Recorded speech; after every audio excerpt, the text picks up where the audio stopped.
Hi, Centerville United Methodist Church. This is Will Montgomery, lead pastor. I'm bringing to you this announcement with this video on Friday, May 21st about what we can anticipate for this weekend and the following weekend. As I mentioned during announcements last weekend, we could expect some changes to our Sunday morning experience, given the latest recommendation from the CDC, our governor, and now our bishop and cabinet have allowed for changes as well. And I want to share with you what those changes are. One, fully vaccinated worship leaders do not have to wear a mask while leading worship. This includes lay readers, staff, and pastors during worship. Second is that fully vaccinated persons do not have to wear a mask indoors or outdoors. And three, fully vaccinated persons can sing without a mask for indoor and outdoor events. We called a Healthy Church team meeting this past Sunday to discuss these new developments and decided that we would allow for fully vaccinated persons to not have to wear masks while indoors and can sing beginning this Sunday, May 23rd. But please keep in mind that we will not be asking people to show a vaccination card as proof of having been vaccinated. This will be on the honor system, and we trust that we all will do the right thing. Now, fully vaccinated persons means 2 weeks have passed from receiving the second dose of either the Pfizer or the Moderna shot, and 2 weeks after the single dose of the Johnson & Johnson. And only when 2 weeks have passed is one considered fully vaccinated and can be in the church building without a mask. We do recognize that due to age or for health reasons, there are some people who cannot receive a vaccine.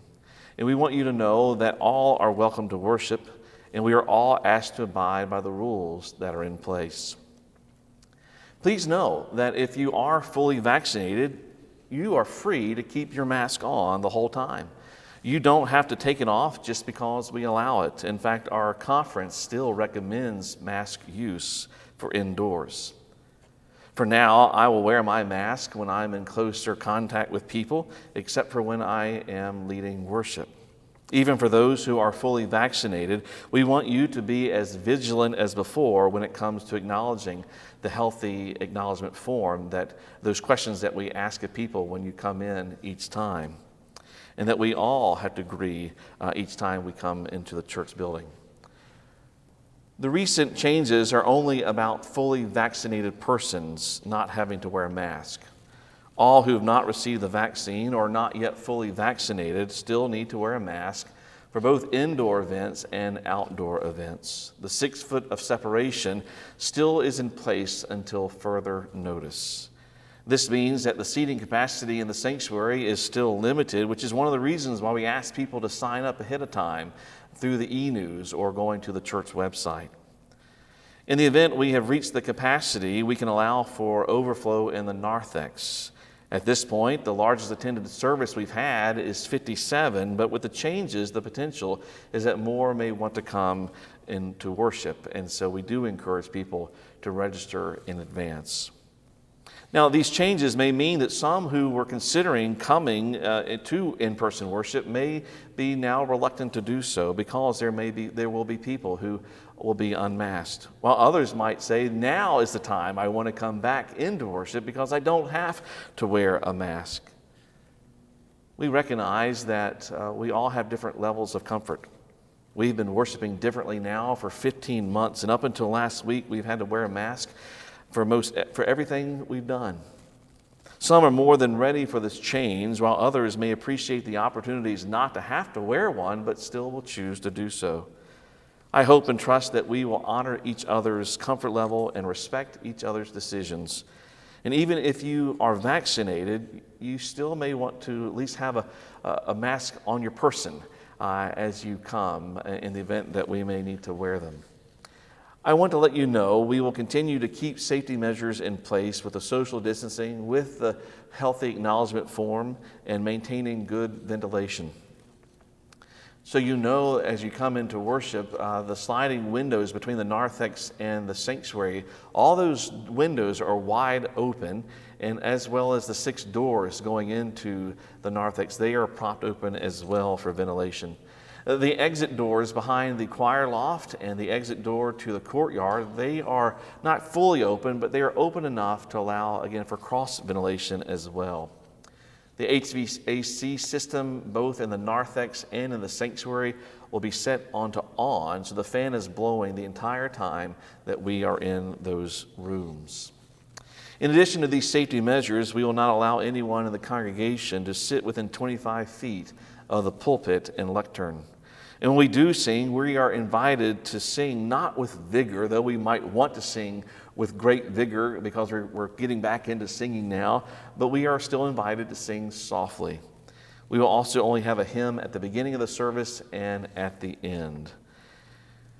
We will not have vaccinated seating areas and unvaccinated seating areas. However, families with children and youth who are not able to be vaccinated may wish to sit closer to the back areas and to the left side of the sanctuary. We are currently not offering a nursery, but we hope to be offering that in the coming weeks or in the next month or two. As of this recording, the PCR percent positivity for Fairfax County is 2.2. And this is extremely good news. See, great because it's actually great news because 10 is an area of concern. If we see the positivity rate increase, moving back up to 5 or above 5, we may again require masks for everyone. Also, the bishop and the cabinet may once again dictate new restrictions as they deem necessary, but hopefully that will not be the case, and the positivity rate will continue on that downward trend. This means we will also change how we will offer our morning worship services. Currently, we have been recording the 9:15 services during the week, and Jason Moon has been editing those services and then having them available online at 9:15. Now, because we have the lifted of the restrictions for mask wearing, we feel that this is the time, beginning on May 30th, to have a true both-and approach to worship, so that there are people in the congregation, in the sanctuary, worshiping at the same time for the same service as those who are online. And so there'll be an opportunity to do that not just for 9:15, but also for the 11:15 service as well. Again, we are anticipating making these changes for May 30th, Sunday, May 30th. This will be a welcome change, as we will have, again, people at both services in the sanctuary. The plan is for the change to happen on May 30th, but we will also have to undergo some testing to make sure it will all work out. If there is a delay for the May 30th start, we will certainly let you know. And so for those who have been accustomed to worshiping online, which is actually the majority of us, you will notice some changes. There will not be as many camera angles as we've been accustomed to, nor will there be any editing. Worship leaders will not only be looking directly into the camera, but they'll also be spanning the congregation for those who are there. And I imagine it'll take some time to get used to this, both for those who are at home, but also those who are leading worship. But our hope, as we merge the two services together where it's simultaneous, that those who are at home worshiping online do not feel like you're a fly on the wall, in the same way that we hope that those who are in person do not feel that they are a studio audience, but together we are the assembled community of believers to share in the worship of God in person and online. And all of us will be invited into the spirit and in the heart of worship. In addition to these changes, we have had some faithful members who've been helping with the online services for the past 15 months. And a few members of the team will not be able to work beyond next month, as we have 3 high school seniors who will be moving on to other endeavors.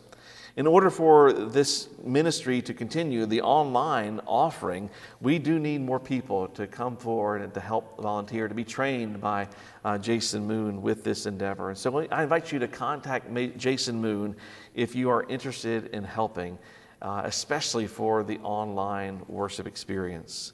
We will need a team of people in the same way that we are accustomed to having a team of greeters and teams of ushers.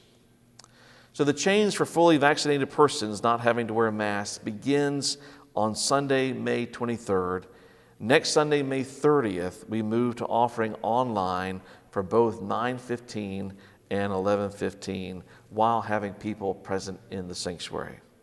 I hope that you will worship the Lord by any means that you can this weekend as we celebrate the life-giving presence of the Holy Spirit on the Sunday of Pentecost. Thanks for listening, and I do hope we all have a wonderful Pentecost Sunday. God bless.